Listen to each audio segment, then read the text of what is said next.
Good morning, welcome to my blog. म चाहिँ आज तपाईँलाई चाहिँ काठमाडौँदेखि भक्तपुरसम्मको चाहिँ बिहानको भिडियो र अफिसबाट फर्कँदाखेरिको चाहिँ इभिनिङ भिडियो चाहिँ दुईवटा मिक्स गरेर चाहिँ तपाईँलाई चाहिँ आजको ब्लगमा चाहिँ देखाउन चाहन्छु। लेट्स सी माई ब्लग बिजी आर्यन नेपाल। हेलो फ्रेन्ड्स, यो चाहिँ सोह्रखुट्टी हो। यहाँ चाहिँ ट्याक्सीले छेकिरहेको छ अरू गाडीहरूलाई, त्यसैले रोकेर के छ कसो हेरेर मात्रै आफूले अगाडि बढ्नुपर्ने हुन्छ आफ्नो सवारी साधनहरू चाहिँ।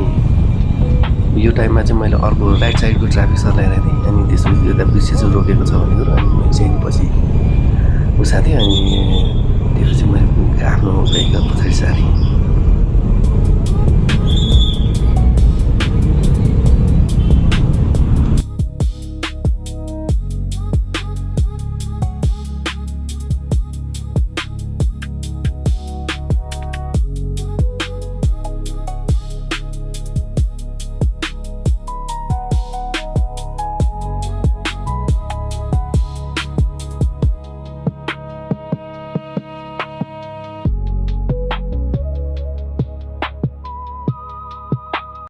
यो चाहिँ भक्तपुरको दृश्य हो। यहाँ चाहिँ एकजना मान्छेले चाहिँ गाडी रोकेर एकजना वृद्ध महिलालाई चाहिँ बाटो क्रस गराइदिनु भएको छ। यो दृश्यले साह्रै मन छोयो मलाई।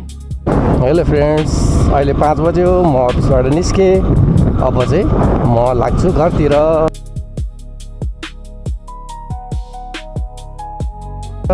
बिहानको भिडियो र अहिलेको भिडियो तपाईँहरूलाई चाहिँ आज बेलुका अपलोड गरेर तपाईँहरूलाई आजको भ्लगमा तपाईँहरूलाई देखाउने छु। आजको मौसम पानी पर्ला जस्तो छ। बाइकमा तेल छैन, अब बाइकमा तेल हाल्नको लागि म लागेँ पेट्रोल पम्पतिर। यो चाहिँ पेट्रोल पम्प,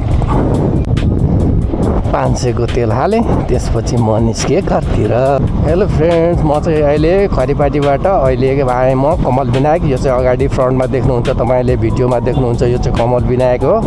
त्यसपछि म कमल विनायकबाट चाहिँ अगाडि लाग्छु सल्लाहगारी। हेलो फ्रेन्ड्स, म चाहिँ भक्तपुरको कमल विनायक, जगाती, महालक्ष्मी स्थान र सल्लाहगारी घुम्दै म अब जानेछु राधे राधे, ठिमी, गट्टाघर, कौशलटार, लोकन्थली। तपाईँहरूलाई दृश्यमा तपाईँहरूलाई बाटोको विभिन्न ठाउँहरू देखाउने छु। बिहान सुरु हुँदाखेरि पनि 12 र 21 चिन्न गाह्रो भएर ऊ भएको थियो, अप्ठ्यारो भएको थियो। अहिले पनि ठ्याक्क घाम पर्छ, ट्राफिक लाइटको ठ्याक्क मुखमा घाम पर्छ। घाम परेपछि अनि ठ्याक्क ट्राफिक लाइट जुन बल्यो भने थाहा नहुने, त्यही भएर चाहिँ अप्ठ्यारो चाहिँ हुने रहेछ क्या। किन अब हाम्रो त जाँदा त पश्चिमतिर जानुपर्छ, लाइट अलि माथि छ त्यहाँनिर चाहिँ, यहाँ चाहिँ तल भएर बल्या देख्छ। प्रायः म्याक्सिमम् जाम भएर मान्छेहरू सर्टकट जानु पऱ्यो भने यो बाटो भएर जान्छन्।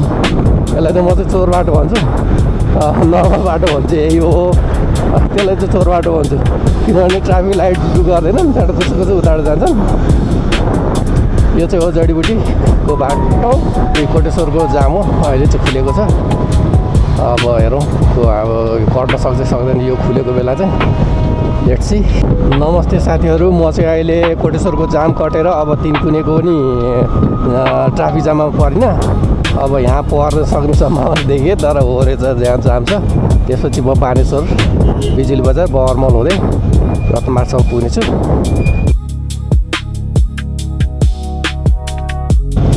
तपाईँहरूलाई अघिल्लो भिडियोहरूमा पनि मैले भनेको थिएँ, यो चाहिँ माइतीघर मण्डलबाट छिर्दाखेरि चाहिँ यो बाटो चाहिँ वान वे हो। अनि यहाँ चाहिँ अब त्यही द्रुत गतिको गाडी मात्रै आउँछ, अरू चाहिँ आउँदैन। त्यही भएर त्यो अगाडिको राइट साइडको उता चाहिँ जानु मिल्दैन। हामीले बाइक चलाउँदा, भेहिकल चलाउँदाखेरि यो शहीदगढ अगाडि चाहिँ सबभन्दा मोस्टली हेर्नुपर्ने चाहिँ इन्डिकेटर र कुन गाडी कता जाँदैछ भन्ने कुरो चाहिँ सबभन्दा हेर्नुपर्ने।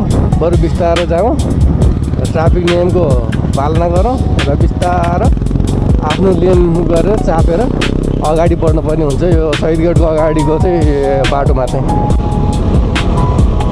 अलमोस्ट सबैलाई नेपाली जनतालाई थाहा पाएको छ। यो चाहिँ यो ठाउँ कुन भने सोध्यो भने आजीवन छामेर थाहा पाउने ठाउँ रत्नपार कार्यान्सी। गरिमामा बाइक चलाउनु गाह्रो, चिन्दैन कि चिन्दैन, धेरै फर्किनु पर्दैन। टिकट बढी भयो, टिकटकको हिरो नि होला। धेरै हाँस्नु पर्दैन मुसुमुन्द्री, तिमी टिकटकको हिरोइन मात्र हो, अरूको होइन। कति नै चिन्छ भने मुसु मुसु हाँस्यो होला, चिन्दैन म त तिमीलाई। बिहानको एउटा भिडियो डिलिट भएको यस्तो मिस गरेँ त्यो भिडियो कस्तो सेभ गरी मैले त्यो चाहिँ छुटेछ कि नत्र बिहान एउटा भिडियो यस्तो राम्रो भिडियो थियो तपाईँहरूलाई म देखाउँदै के गर्नु त्यो भिडियो डिलिट भएछ नि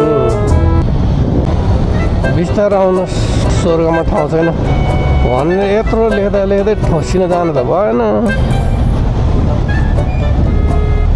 आज चाहिँ मैले तपाईँहरूलाई चाहिँ बिहानको भिडियो र आजको घर फर्कँदाखेरिको भिडियो चाहिँ आजको मेरो मिनी ब्लगमा चाहिँ अपलोड गर्नेछु तपाईँहरूलाई त्यो भिडियो कस्तो लाग्छ कमेन्ट गरिदिनु होला सेयर गरिदिनु होला सब्सक्राइब गरिदिनु होला सबभन्दा चाहिँ तपाईँहरूले चाहिँ कमेन्ट गरिदिनु होला ए तेरो यो राम्रो भएन यो राम्रो भएन यसरी सुधार उसरी सुधार भनेर भनिदिनु भयो हुन्थ्यो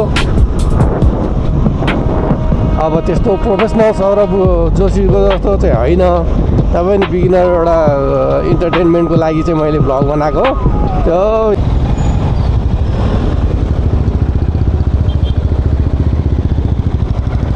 अनि कताबाट यता गरेर यता छिर्यो जाने गर्दा भने बच्चा बोकेको छ अलिकति बिस्तारो चलाउनु सक्नु छैन बल्ल बल्ल दिएको देउताले दिएको लाइफ हो त हो त्यत्तिकै खेर फाल्नु नछुस्छ एउटा बोला जस्तो ल्याएर छुस्छ छोइदियो भने बच्चालाई पनि त्यस्तै मान्छेलाई पनि त्यस्तै बाइक पो बनाउन सकिन्छ त 2-4 लाख मान्छेको करोडै लाएर बनाउँछु भने नि मान्छेको ज्यान त बनाउन सकिन्न नि हो साथी